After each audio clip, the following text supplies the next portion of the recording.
Hello students, welcome to my YouTube channel.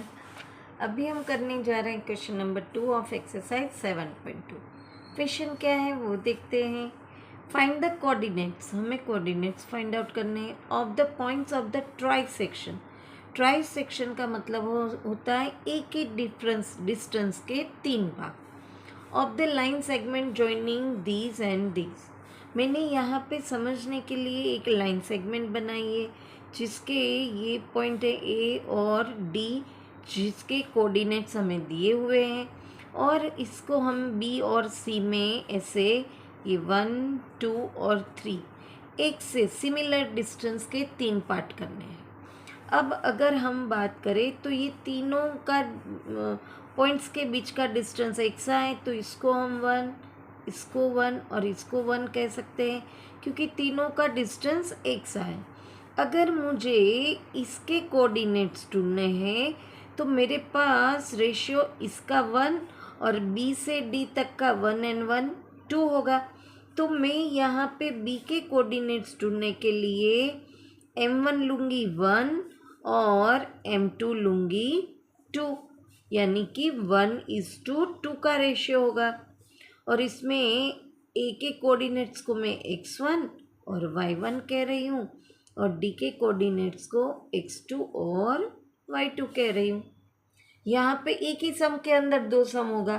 अब इसके coordinates में 1:2 के रेशियो से फाइंड आउट करूँगी। अब मुझे सी का ढूंढना है तो ये 2 पार्ट हो गए और ये 1 पार्ट। तो सी के कोऑर्डिनेट्स फाइंड आउट करने के लिए मैं रेशियो लूँगी 2:1। ये m1 बनेगा और ये m2।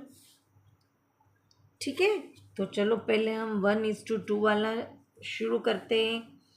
फॉर्मूला लिखते हैं। x की वैल्यू तो हमारे पास यहाँ है ही, m1 into x2 plus m2 into x1 upon m1 plus m2। ये x का है, ये y कोऑर्डिनेट्स का है। मैं दोनों अलग कर रही हूँ, आप साथ में भी लिख सकते हैं। सॉरी, यहाँ पे y आएगा m2 into y1 upon m1 plus m2। अब वैल्यू पुट करते हैं।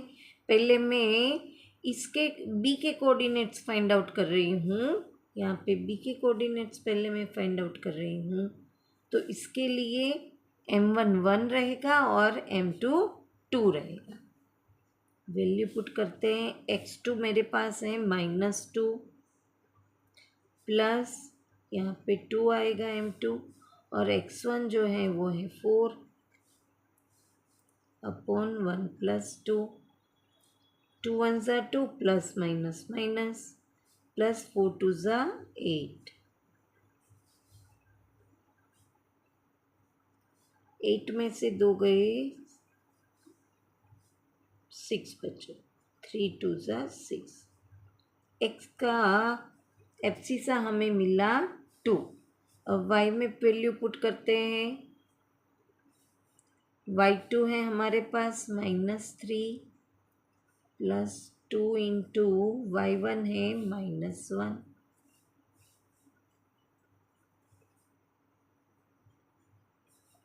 प्लस माइनस माइनस 3 1 ज़ा 3 प्लस माइनस माइनस 2 1 ज़ा 2 minus minus plus bigger number की साइन।